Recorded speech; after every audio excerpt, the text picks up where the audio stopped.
अस्सलामुअलैकुम वरहमतुल्लाह।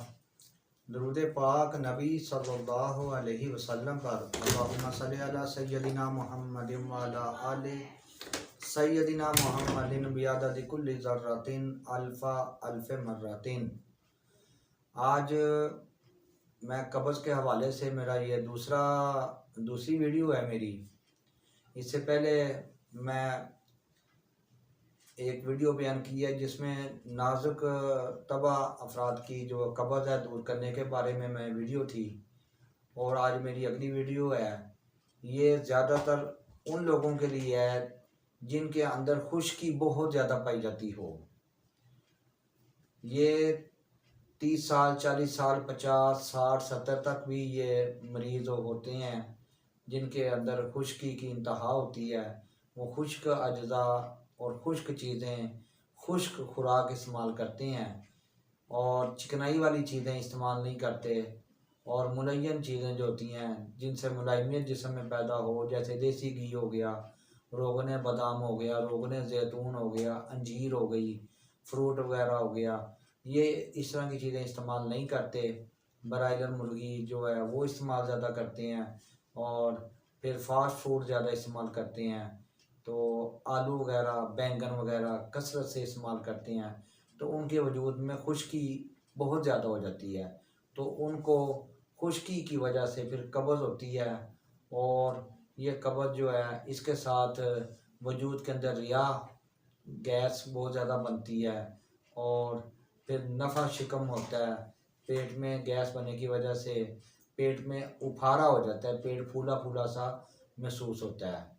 तो इस तरह के जो लोग हैं उनकी कुछ अलामत जो हैं उनमें जो उनका सबब है वो एक तो नफ़ा शिकम की ज़्यादती हो जाती है, और फिर उनके अंदर सोजिश पैदा हो जाती है। ख़ास तौर में मैदा और अमा में सोजिश पैदा हो जाती है। ऐसे मरीज़ों का जो कारूरा है यानी कि जो पेशाब है वो सुर्ख या जर्दी माइल जो सुर्ख होता है, इस जिसमें खुश्की की इंतहा होती है। आम तौर पर यह मरीज़ जो है ये दुबला होता है, आम तौर पर यह मरीज़ दुबला होता है। तो इसके लिए आसान सा नुस्खा 2 अज्जा पर मुश्तमिल है। एक तो सना मक्की है और एक तेज़पात है। ये दोनों आप 5-5 तोला ले लें। सना मक्की जो है इसके डंडल दूर कर लें। इसके पत्ते आपने छोटे छोटे होते हैं पत्ते इस्तेमाल करने हैं, और पत्तों के साथ जो इसकी जो टहनियाँ होती हैं वो आपने इस्तेमाल नहीं करनी, अदरवाइज़ वो इस्तेमाल करने से पेट में दर्द होती है। तो इसलिए आप उसको अच्छी तरह सफाई कर लें उसकी।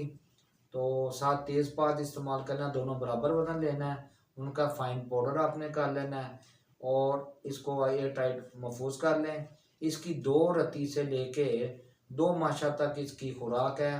ताज़ा पानी के साथ आपने इस्तेमाल करना है, और खाना खाने के 1 घंटा बाद आपने इसको इस्तेमाल करना है। ये आपके जिगर को तेज़ करेगी, जिगर के फेल को दुरुस्त करेगी, और जिससे आपकी कब्ज़ जो है वो रफ़ा हो जाएगी।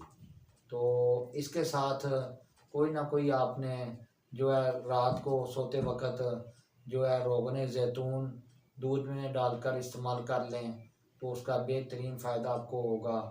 और ये नुस्खा आप अपने दोस्तों तक भी शेयर करें ताकि ज़्यादा से ज़्यादा लोग मेरे इस नुस्खे से फ़ायदा उठाएं।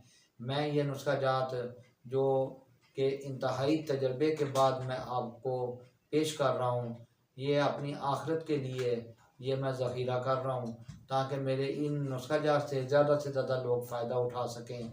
और हुक्मा हज़रात के लिए ये नुस्खा नहीं है, ये उन हज़रात के लिए है जो लंबे चौड़े अखराजात ना कर सकते हों, जो सिर्फ़ बामुश्किल अपना घर की रोटी दाल रोटी पूरी करते हों, और उनको ये कब्ज़ का मसला हो, क्योंकि कब्ज़ उम्मुल अमराज़ है। तो कब्ज़ से ही बीमारियां मज़ीद जन्म लेती हैं। तो जब ये नुस्खा इस्तेमाल करेंगे कब्ज़ दूर होगी, उनको अच्छी भूख लगेगी, खाया पिया लगेगा, तो उनको बहुत ज़्यादा फ़ायदा होगा। तो आपसे गुजारिश है कि जब आप इससे फ़ायदा उठाएं तो मुझ नाचीज़ को अपनी दुआओं में याद रखें। और इसके साथ ही मैं इजाज़त चाहता हूँ। हकीम मोहम्मद सज्जाद अनवर साबरी, लाहौर।